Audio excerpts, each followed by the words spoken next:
नाज़रीन आदाब, इस्तकबाल है। आप देख रहे हैं खबरनामा। मैं हूं आपके साथ अबू हुरैरा। सबसे पहले हेडलाइंस पर एक नजर।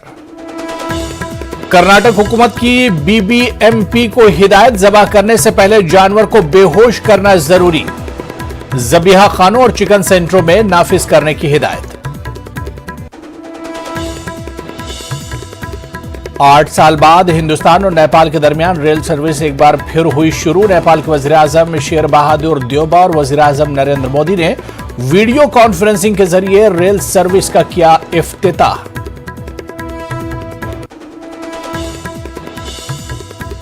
कोरोना की नई किस्म जी ने दी दस्तक, ओमिक्रॉन से 10% ज्यादा मुताद्दी, WHO का बयान।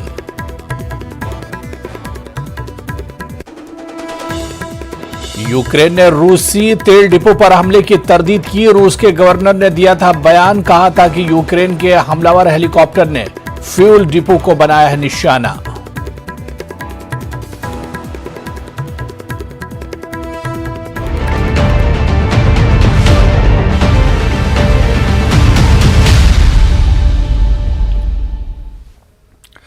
और सबसे पहले बात मौसम की करेंगे। मार्च महीने में गर्मी ने 122 साल का रिकॉर्ड तोड़ दिया है।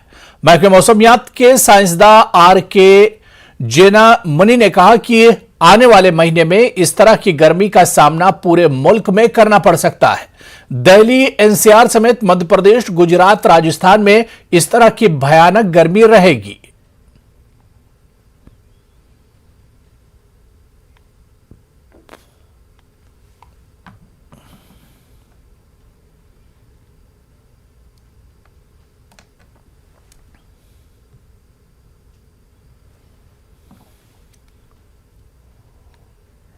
गर्मी ने 122 साल का रिकॉर्ड तोड़ा है और जिस तरीके से मार्च का महीना बेहद ज्यादा गर्म रहा, इसी पर बात करने के लिए मौजूद है RK जेनामनी जी, जो कि मौसम विभाग के साइंटिस्ट हैं। सर, हमने देखा कि मार्च का महीना बेहद ज्यादा गर्म रहा और 122 साल का रिकॉर्ड तोड़ा है। 33.1 है उसका जो तापमान हमारे पास जो आंकड़ा आया है, और ये जो है पिछले 122 ईयर्स 1901 ऑनवर्ड हमारे पास रिकॉर्ड है। तो उसमें पहले 2010 था, व्हेन टेम्परेचर वाज 33.09, अभी 33.1 हो गया। सो ये हाईएस्ट है। It has broken all the record earlier.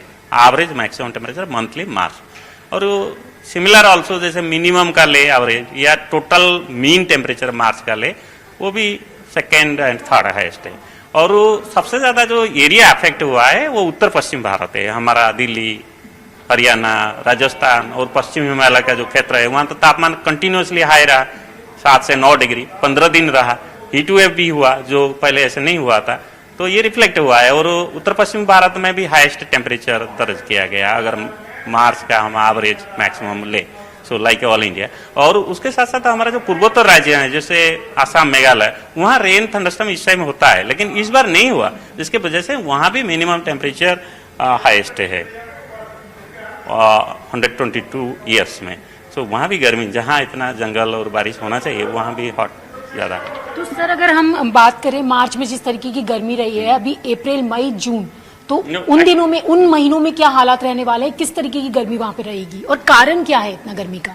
देखिए, ये जो मंथली का जो आता है ना, वो मंथ का दूसरे मंथ के साथ लिंक नहीं होता है, क्योंकि सडनली अगर कोई सिस्टम आ जाए या कोई रेन हो जाए अलग बात है, इसका कोई लिंक नहीं है कि ज्यादा होगा नहीं होगा। बट यही है कि ये शो करता है कि ट्रेंड रहेगा अप टू से फर्स्ट 10 डेज या 15 days April is going to be very hot, temperature going to warm then the normal, और heat wave going to continue. Actually बीच में जैसे अभी कम हो गया, वो हमारा जो राजस्थान, दिल्ली, बहुत जगह में कम हुआ है, लेकिन 4th-5th अप्रैल से फिर बढ़ेगा, क्योंकि रेन नहीं हो रहा है। आप देखेंगे तो पूरा उपग्रह खाली है। ये ऐसा सिचुएशन जो है पिछले 20 दिन हो गया ऐसे चल रहा है, कहीं भी बारिश नहीं है। मार्च में बारिश कम होता है, लेकिन कभी कभी पश्चिम विक्षोभ जो होता है, वेस्टर्न डिस्टर्बेंस, वहां से बारिश होता है। पंजाब, हरियाणा, उत्तरी हवा भी रहता है जैसे दिल्ली है, लेकिन इस साल वो भी नहीं है। कल एक दिन देखिए उत्तर से हवा आया, 3 डिग्री भी कम कर दिया ना, पहले 39-40 होता था, अभी 36.6 था। तो इससे काइंड ऑफ सिचुएशन होता तो इंप्रूव होगा, अदरवाइज बारिश तो चांस नहीं है। जो भी तापमान कम होगा हवा से कम होगा, और उत्तरी हवा चाहिए दिल्ली और आसपास इलाका के लिए। अगर पश्चिम से होता है जैसे 4 तारीख को शुरू हो रहा है, तो फिर तापमान पर वापस बैक बढ़ेगा, 40-41 होगा। तो कोई राहत मिलने की पॉसिबिलिटी है सर आने वाले महीनों में? अभी तक थोड़ा इंप्रूव हुआ है कल और आज, लेकिन अगेन इंटेंसिफाई होगा 4th और 5th, ठीक है, क्योंकि बारिश नहीं हो रहा है, तो इसलिए ये जो हीट वेव हाई टेम्परेचर ये रहेगा, ठीक है। Thank you. तो आपने देखा, ये थे हमारे साथ बात करने के लिए मौसम विभाग के वैज्ञानिक डॉक्टर आर.के. जेनामनी, जिनका कहना है कि आने वाले दिनों में कुछ गर्मी इसी तरीके की रहने वाली है। कैमरा पर्सन प्रहलाद के साथ रचना, न्यूज़ 18 दिल्ली। कर्नाटक हुकूमत ने बीबीएमपी को हिदायत दी है कि जानवर को ज़बह करने से पहले बेहोश करना जरूरी है। कर्नाटक हुकूमत का मानना है कि इस फैसले से जानवर को ज़बह करते वक्त तकलीफ नहीं पहुंचेगी। ज़बीहा खानों और चिकन सेंटरों में इस हुक्म को नाफिज करने की हिदायत दी गई है। इस सिलसिले में रियासती हुकूमत ने बीबीएमपी से रिपोर्ट भी तलब की है।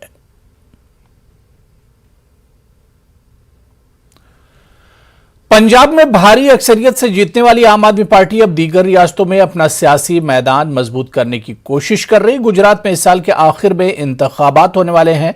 ऐसे में आप ने रियासत में कई प्रोग्रामों का मंसूबा बनाया है ताकि इंतखाबात में अपनी मौजूदगी दर्ज करा सके। आम आदमी पार्टी के कौमी कन्वीनर और दिल्ली के वजीर आला अरविंद केजरीवाल पंजाब के वजीर आला भगवंत मान के साथ अहमदाबाद में हैं। आज केजरीवाल और भगवंत मान ने साबरमती आश्रम का दौरा किया। आपका 2 किलोमीटर का रोड शो भी होगा।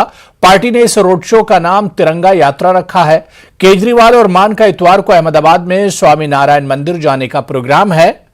वाज़ेह है कि केजरीवाल ने गुज़िश्ता साल ऐलान किया था कि आप गुजरात की तमाम 182 असेंबली सीटों पर इलेक्शन लड़ेगी। गांधी जी को नतमस्तक होने के लिए उनके आश्रम में हम दोनों आए और यहाँ पे आके बहुत अच्छा लगा। अपने आप को धन्य मानते हैं हम लोग कि ऐसे देश में पैदा हुए जहाँ पे गांधी जी भी पैदा हुए थे। मुख्यमंत्री बनने के बाद मेरा इस आश्रम में पहला दौरा है, लेकिन उसके पहले जब मैं एक एक्टिविस्ट होता था तो तब तो कई बार मेरा यहाँ पे आना हुआ था। तो कई बार मैं पहले भी यहाँ आ चुका हूँ। जितनी बार यहाँ आते हैं बहुत शांति का एहसास होता है और ऐसे लगता है जैसे गांधी जी की आत्मा यहीं बसती है। तो आज बहुत अच्छा लगा यहाँ पे आके। मैं जिस धरती से आता हूँ वो शहीदों की धरती है। लाला लाजपत राय, मदन लाल ढींगरा, शहीद आजम भगत सिंह, राजगुरु सुखदेव, करतार सिंह सराभा, शहीद उधम सिंह, मतलब हर गांव में आपको जाके पता चल जाएगा कि देश की आज़ादी के लिए लड़ाई लड़ने वाले कितने परवाने थे जिन्होंने अपनी जान निछावर की। तो गांधी जी के इस आश्रम में आके मुझे बहुत कुछ देखने को मिला। उनकी हाथ से लिखित चिट्ठियां और उनके अलग अलग जो उन्होंने आंदोलन किए उनके बारे में जानकारी मिली। और चरखे के बारे में तो मैं ये बोल रहा था कि ये तो मेरी माँ, मेरी दादी, मेरी नानी, आज भी हमारे घर में, पंजाब के लगभग हर घर में चरखा है और उसको त्रिंजन बोलते हैं।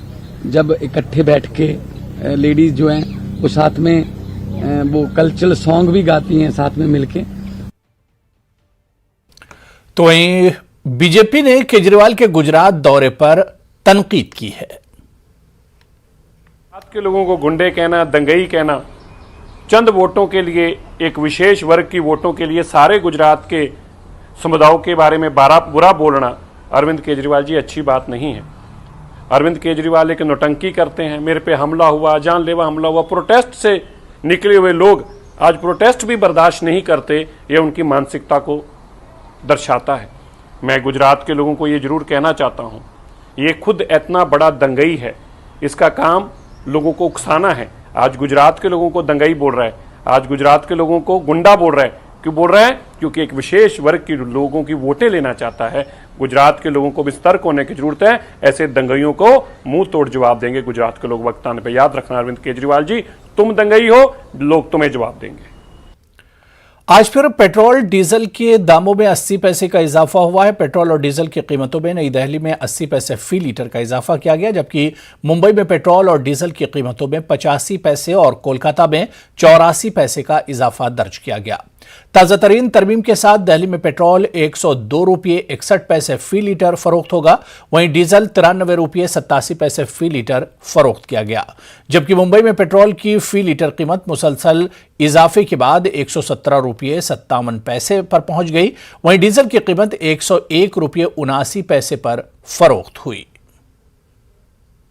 समस्या होती है मिडिल क्लास के लोगों को, सैलरी बढ़ती नहीं है, गवर्नमेंट को इस पर लगाम लगाना चाहिए। सैलरी के हिसाब से पेट्रोल तो बहुत हैवी हो रहा है, हम लोग के नौकरी करने वाले को जेब खर्च के ऊपर बहुत प्रभाव पड़ रहा है। हमको तो नुकसान है, कोई फ़ायदा तो कुछ है नहीं, में इतना महंगाई हो रही है और परिवार चलाना बड़ा मुश्किल हो रहा है। पैसा भी तो कम बढ़ा रहे हैं, 80 पैसे एक रुपये, जिस हिसाब से इंटरनेशनल रेट के रेट हो चुके हैं इंटरनेशनल मार्केट में क्रूड ऑयल के, उसके हिसाब से तो 120 रुपये 110 रुपये होना चाहिए रेट। और ये अपने हाथ में कोई है भाई, इंडिया एक्सपोर्ट करता है सारा जो है अपना क्रूड ऑयल, तो जिस रेट से मार्केट रेट होगा उसी के हिसाब से जो है रेट बढ़ेंगे। रोज़ का आम जो लाइफ है वो जीना मुश्किल हो गया है। रोज़ पैसे बढ़ रहे हैं, लगातार पैसे बढ़ते हैं, हमारी इनकम तो वही है जिससे कि हमारी जेब पे फ़र्क पड़ रहा है, हर चीज़ें महंगी होती जा रही हैं, आदमी का जो जीवन है वो मुश्किल हो रहा है। जेब पे फ़र्क पड़ता है काफ़ी, बहुत ज़्यादा, आगे रेट बढ़ता नहीं है, क्या करें, महंगाई बढ़ती जा रही है, बहुत ज़्यादा परेशान है। जेब पे तो हर एक के खर्च पड़ रहा है, अभी जितनी कमाई है उसके हिसाब से खर्चे अभी जो है ये ज़्यादा बढ़ते जा रहे हैं। तो सरकार को सोचना चाहिए कि हाँ भाई कि ये जो डेली बढ़ोतरी हो रही है पेट्रोल पे, उसमें थोड़ा सा कम किया जाए इसको। तो महंगाई के खिलाफ गुजरात में भी कांग्रेस ने एहतजाज का आज तीसरा दिन है। कांग्रेस कारकुन रियासत भर में पेट्रोल, डीजल और एलपीजी की कीमतों में इजाफे के खिलाफ सड़कों पर उतरी हुई हैं। जामनगर, अरौली, वडोदरा, दाहोद, अमरेली और सूरत अजला में कांग्रेस अरकान असेंबली और कारकुन मरकज के खिलाफ मुजाहरे कर रहे हैं। इस दौरान एहतजाज के अनोखे तरीके अपनाए गए।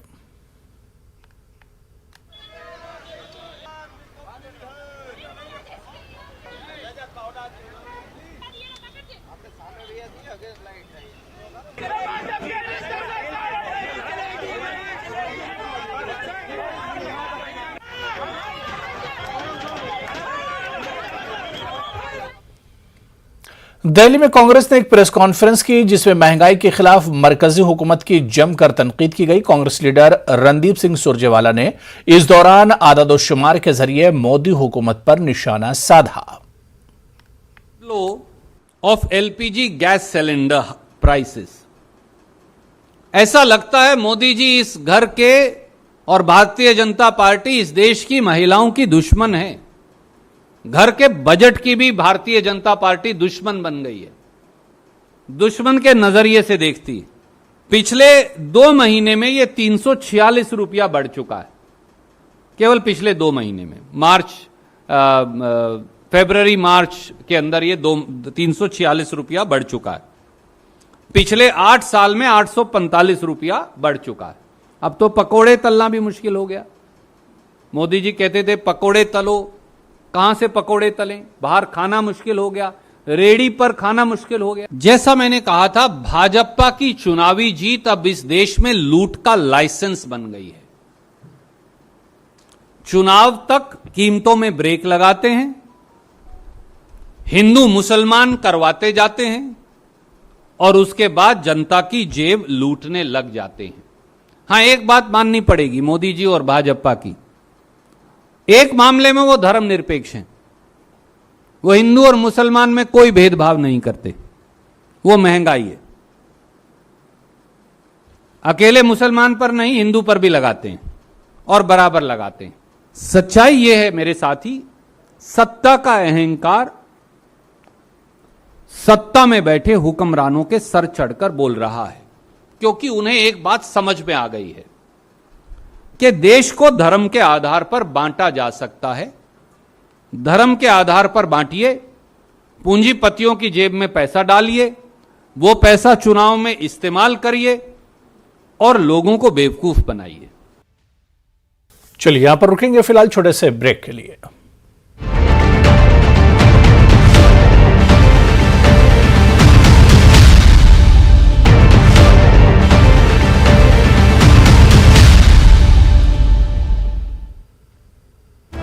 और कानपुर से इस वक्त बड़ी खबर आपको बता दें, कानपुर के सरकारी अस्पताल हैलेट में जबरदस्त आतिश जदगी हुई है, आग लगी है। मरीजों और तीमारदारों में अफरा तफरी है, आग बुझाने की कोशिश की जा रही है।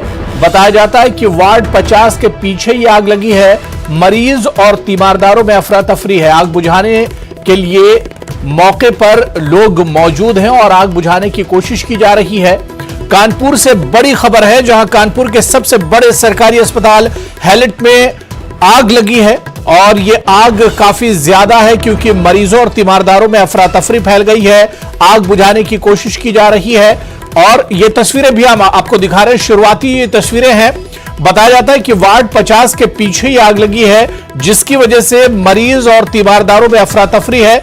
आपको बताते चले कि यह हैलेट अस्पताल कानपुर का सबसे बड़ा सरकारी अस्पताल है, जहां पर सिर्फ कानपुर ही नहीं बल्कि कानपुर के आसपास के अजला से भी मरीज यहां पर इलाज कराने के लिए पहुंचते हैं। हालांकि शुरुआती तौर पर इस आग की वजह नहीं पता चल पाई है, लेकिन कानपुर का यह सरकारी अस्पताल काफी बड़ा अस्पताल है, जहां पर भयानक आग लगी है। मरीजों और तीमारदारों में अफरा तफरी है। वार्ड 50 के पीछे यह आग लगी है और इस आग की, इस वाकये की शुरुआती जो तस्वीरें हैं वो भी हम आपको दिखा रहे हैं। तो कानपुर से इस वक्त बड़ी खबर, जहां पर कानपुर के सरकारी अस्पताल हैलेट पे जबरदस्त भयानक आग लगी है।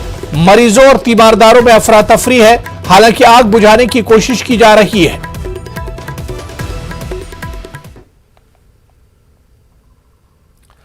चलिए आगे बढ़ेंगे। नेपाल के वजीर आजम शेर बहादुर देउबा ने वजीर आजम नरेंद्र मोदी से मुलाकात की और कई अहम उमूर पर तबादला ख्याल किया। दोनों लीडरों की मुलाकात दिल्ली के हैदराबाद हाउस में हुई। नेपाल के वजीर आजम के इस दौरे को कई मानों में अहम समझा जा रहा है। इस दौरे से हिंदुस्तान और नेपाल के रिश्तों में मजीद मजबूती आएगी। नेपाल रवाना होने से पहले 3 अप्रैल को शेर बहादुर देउबा वाराणसी का भी दौरा करेंगे। नेपाल के प्रधानमंत्री शेर बहादुर देउबा 3 दिवसीय कार्यक्रम में भारत आए हैं और आज उनका दूसरा दिन है। हालांकि कल तीसरे दिन की अगर बात करें तो कल तीसरे दिन वो उत्तर प्रदेश जाने वाले हैं। उत्तर प्रदेश में वाराणसी में पहुंचने के बाद काशी विश्वनाथ मंदिर, काल भैरव मंदिर, इसके साथ साथ नेपाल का जो एक मंदिर है वहां पर भी जाएंगे और वहां पर जाके दर्शन करेंगे।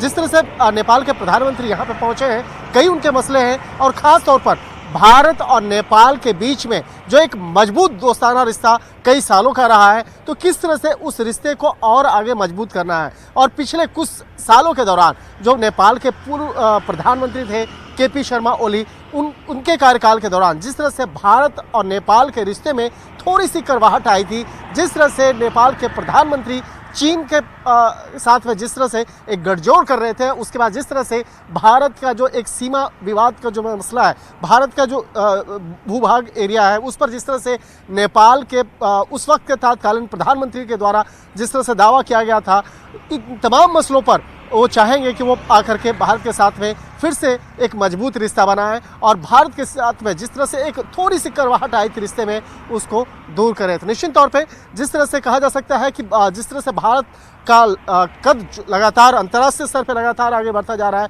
उसको भी ध्यान में रखते हुए नेपाल भी चाहेगा कि भारत के साथ में उनका रिश्ता और ज़्यादा मजबूत हो सके। वीडियो जर्नलिस्ट नगेंद्र गोसाई के साथ शंकर आनंद, न्यूज़ 18 दिल्ली।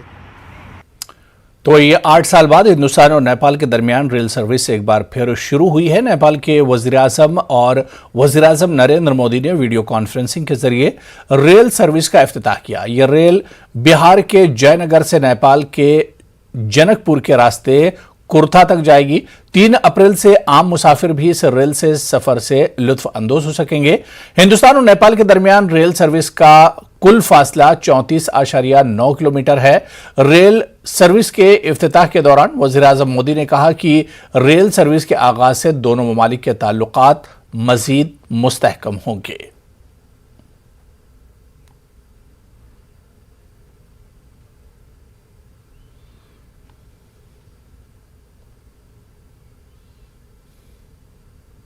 भारत के पुराने मित्र हैं। प्रधानमंत्री के रूप में यह उनकी 5वीं भारत यात्रा है। भारत नेपाल संबंधों के विकास में देवबा जी की महत्वपूर्ण भूमिका रही है। फ्रेंड्स, भारत और नेपाल की दोस्ती, हमारे लोगों के आपसी संबंध, ऐसी मिसाल विश्व में कहीं और देखने को नहीं मिलती।